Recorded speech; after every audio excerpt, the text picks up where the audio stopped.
तो अब एक ऐसा देश भारत को अपनी औकात दिखाने की शुरुआत कर चुका है, जो खुद दूसरी तरफ भारत के साथ व्यापार बढ़ाने की कोशिश में पिछले कई सालों से जुटा हुआ है।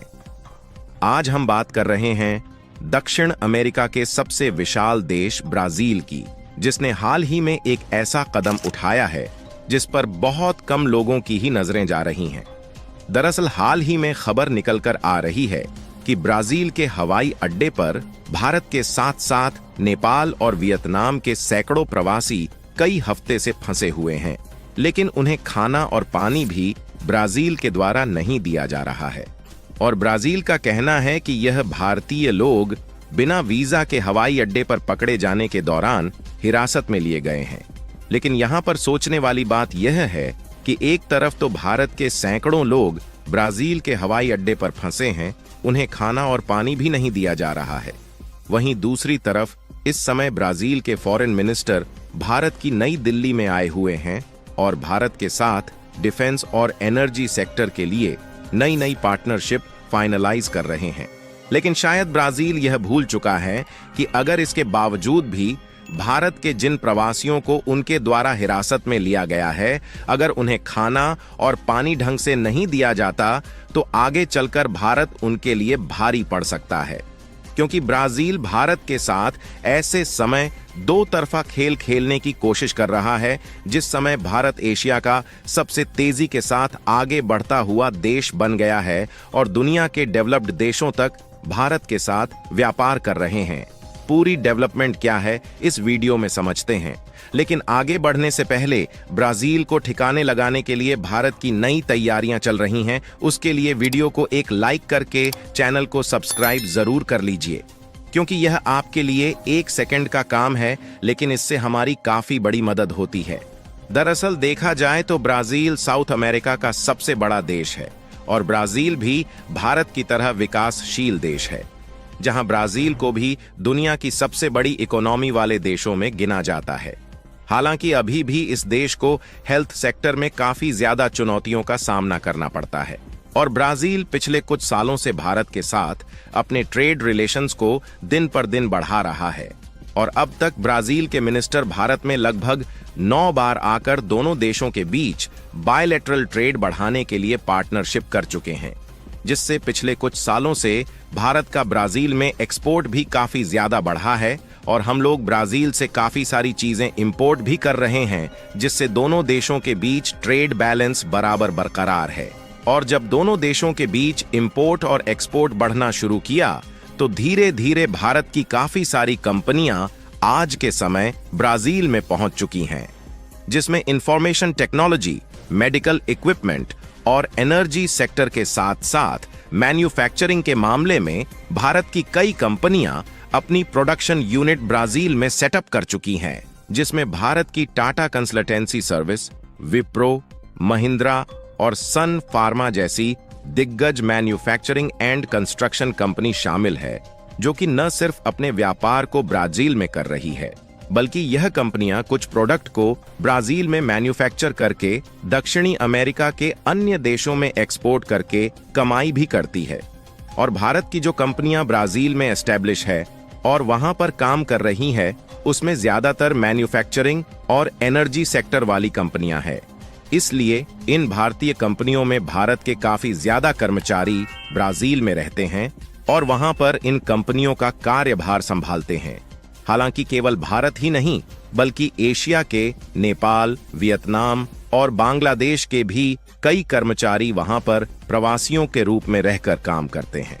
और यहां पर एक तरीके से भारत के लोगों का ब्राजील में भी रोजगार चल रहा है और भारतीय कंपनियों में ज्यादातर इंडियन लोग ही काम करते हैं, तो इससे गाइडेंस की जरूरत नहीं पड़ती। लेकिन जो वर्कर ब्राजील में रहकर काम कर रहे हैं, इन्हीं से जुड़ी हाल ही में एक ऐसी डेवलपमेंट सामने निकल कर आ रही है जिसने भारत की चिंता बढ़ा दिया है। और हम इस रिपोर्ट में साफ साफ देख पाएंगे कि 100 से अधिक भारतीयों को ब्राजील के साओ पाउलो हवाई अड्डे पर उनके द्वारा हिरासत में ले लिया गया है। और हैरानी की बात यह है कि जिस समय इन भारतीय वर्कर्स को हिरासत में लिया गया, उसके कुछ समय बाद ही ब्राजील के विदेश मंत्री भारत की नई दिल्ली में पहुंच चुके हैं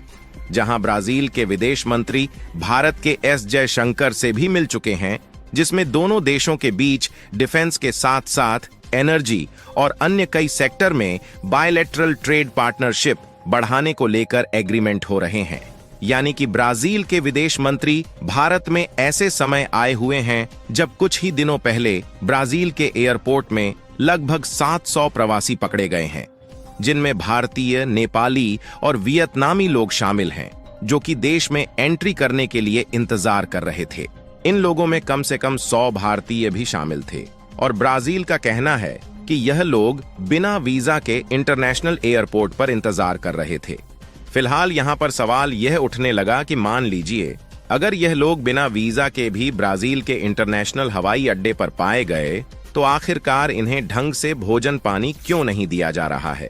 जरा आप ही एक पल के लिए सोचिए कि क्या किसी देश का यही फर्ज बनता है कि अगर किसी देश के प्रवासी लोग बिना वीजा के भी दूसरे देश में पाए जाते हैं, तो क्या उनका खाना और पानी ही बंद कर दिया जाए?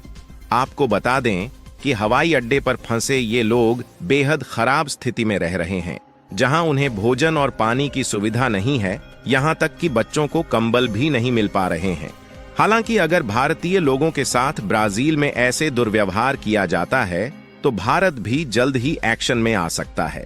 और यहां पर भारत ही नहीं, बल्कि अन्य एशियाई देश भी भारत के साथ ब्राजील के खिलाफ अपने कदम आगे बढ़ा सकते हैं, क्योंकि यह बात सिर्फ भारत के लिए नहीं, बल्कि प्रवासी लोगों के लिए है जो दूसरे देश में काम करते हैं, और इनके लिए भारत हमेशा ही आगे रहा है। फिलहाल भारत ब्राजील को किस तरीके से फटकार लगा सकता है, इसका अंदाजा आप इसी से लगा सकते हैं कि ब्राजील खुद चाहता है कि भारत उनके साथ अपने ट्रेड रिलेशंस को और भी ज्यादा बढ़ाए, क्योंकि न सिर्फ इससे भारत का फायदा होता है, बल्कि इससे कई गुना ब्राजील का भी फायदा होता है, क्योंकि भारत में एक बड़ी मात्रा में मेडिसिन का प्रोडक्शन होता है और ब्राजील को विभिन्न प्रकार की दवाएं और जेनेरिक दवाएं भारत एक्सपोर्ट करता है। और भारत की दवाई इतनी ज्यादा विश्वसनीय है कि ब्राजील ज्यादातर दवाई भारत से ही खरीदता है। और इसके अलावा ऑटोमोबाइल पार्ट्स के लिए भी ब्राजील काफी हद तक भारत पर डिपेंडेंट है और इसकी सप्लाई भारत की कंपनियां ही करती हैं। यदि ऐसे में अगर भारत को ब्राजील अपनी औकात दिखाने की कोशिश करता है, तो भारत मेडिसिन और मेडिकल इक्विपमेंट को अन्य देशों में शिफ्ट कर सकता है, जिससे ब्राजील को एक बहुत बड़ा झटका लगेगा, क्योंकि भारत के पास कई यूरोपीय देश की तरफ से मेडिसिन और मेडिकल इक्विपमेंट का एक्सपोर्ट बढ़ाने की रिक्वेस्ट बार बार आ रही है। बाकी आपको क्या लगता है कि भारत और ब्राजील के बीच बातचीत के दौरान इनके द्वारा भारतीय लोगों को खाने पीने की सुविधा उपलब्ध कराई जाएगी या नहीं? अपनी राय कमेंट में जरूर बताएं और इस वीडियो को एक लाइक करके अपने मित्रों तक शेयर जरूर करें, ताकि उन्हें भी जानकारी मिल सके। इसी तरह और भी नॉलेजेबल वीडियो देखने के लिए चैनल को सब्सक्राइब जरूर करें।